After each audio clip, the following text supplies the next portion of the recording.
Okay, so I'm back again. I had to hydrate a little bit. So let's talk about the period before the embryo transfer. So obviously, your agency will first contact you and say, "Hey, we have a couple that we think you would be interested in working with." Then they will give that couple or a single parent your information, and you will somehow link up, whether that be via telephone, whether it be via WhatsApp or some type of video app where they can see you face to face and you can discuss, all about yourself. And then at that point, you kind of get a feel. And I think it's a very natural vibe. Like I've come across some intended parents that you almost automatically know, okay, they're really sweet people, but we don't have the same vibe. We don't have the same values. We just don't click. And it doesn't mean that they're mean people. It just means that you simply don't feel that connection with them. So, but then I've had some too that I have connected with, but it didn't really go forward because maybe the doctor they were working with was, I don't know, the the doctor didn't necessarily agree with me or something like that. Um, so in one case, I had a couple who they were okay with everything that I was okay with up to a certain point. But when it came to the thought of elective termination, that is where we differed. Because of my background, and I'm not extremely religious, I did not feel comfortable with an elective termination for Down syndrome.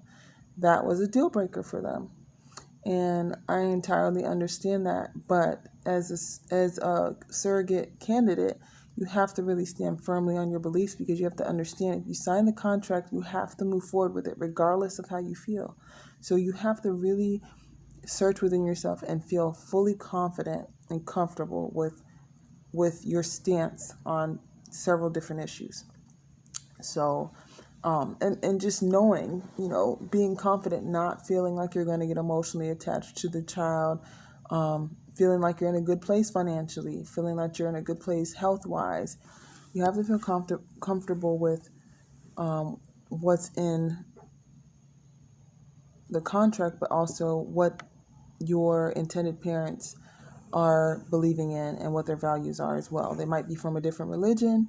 They, I don't know, they might live in a certain country that you may or may not feel comfortable with the thought of a child being raised there. Um, you might have a weird vibe about them financially and think that they might not come through on their end financially. Usually there's a thing called a trust fund. So prior to the whole situation, that money is already put in a place where the agency can access it. So there's no, oh, well, we don't have the money, I'm sorry, and you're already pregnant. That has happened to some surrogates. There was one in particular I thought about where she was in South Africa. They were perfectly fine, happy-go-lucky. Intended parents were super stoked about, the pregnancy. But then they stopped paying for her living expenses. They stopped paying for her medical expenses. She was stuck with the bill. And she was having trouble reaching them. She had to take it to a lawyer. The lawyer wasn't helping her very much. It was a huge headache. And here she is pregnant with somebody else's child, and they're not pulling their end of the deal. So, you definitely want to make sure you have a positive vibe about the family and don't feel bad about stepping back if it doesn't feel right. This is not something you want to rush into.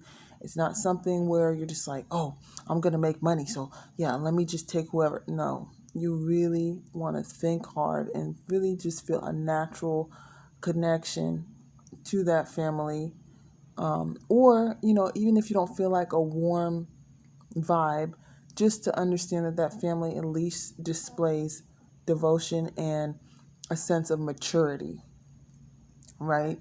You might talk to the intendant the intended mom or dad and get a sense that they're overly anxious, just micromanagers, or maybe aggressive verbally with you. I've seen where some intended parents will contact a surrogate in the middle of the night and just be messaging and badgering and sending emails and causing issues. Oh, you ate this, you did that, and causing you a bunch of issues that were not specified in the contract. See, with my contract, it says that I am required to respond within 24 hours to the intended parent. Anytime there's an appointment, and this is with my previous surrogacy as well, I am obligated to inform them and keep them as up to date as possible within a 24-hour period. And same with email. So email or phone. So I'm legally held to that. So that can create a little bit of a clash too with who you match with. If you have different diets, if you're a meat eater and the intended parents are vegan or vegetarian, that should be something that's ironed out ahead of time.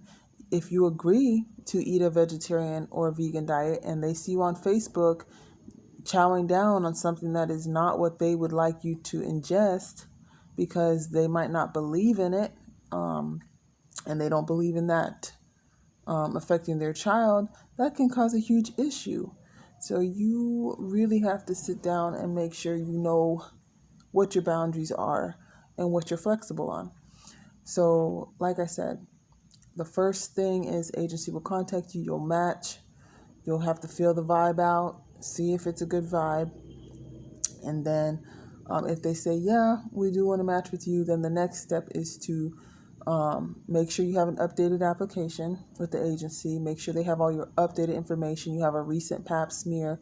Make sure that you have updated references, people who can say that you're not a bad person, that you're an upright individual.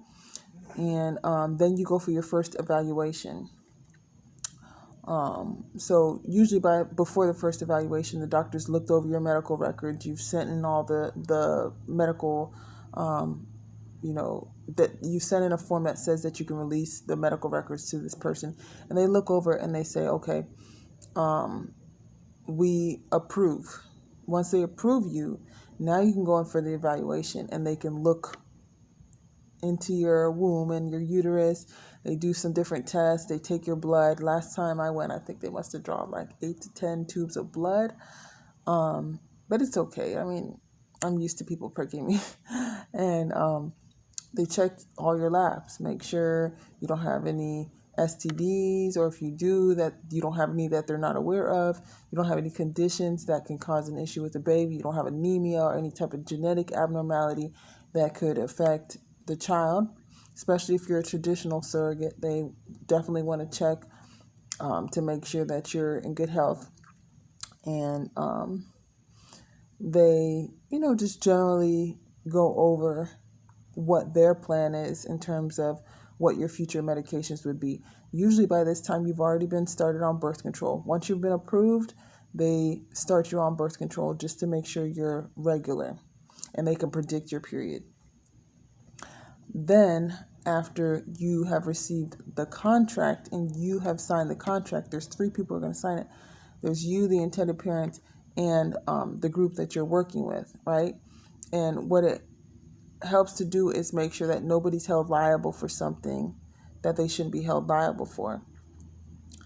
And so once you've done the contract, they will give you the schedule for the cycle. And the schedule is going to tell you when to take Lupron, when to take progesterone, when to take estrogen.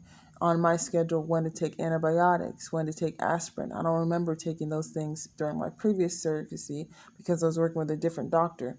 But everything is spelled out on that calendar, and it even says when the embryo transfer is going to happen. So you have to plan ahead.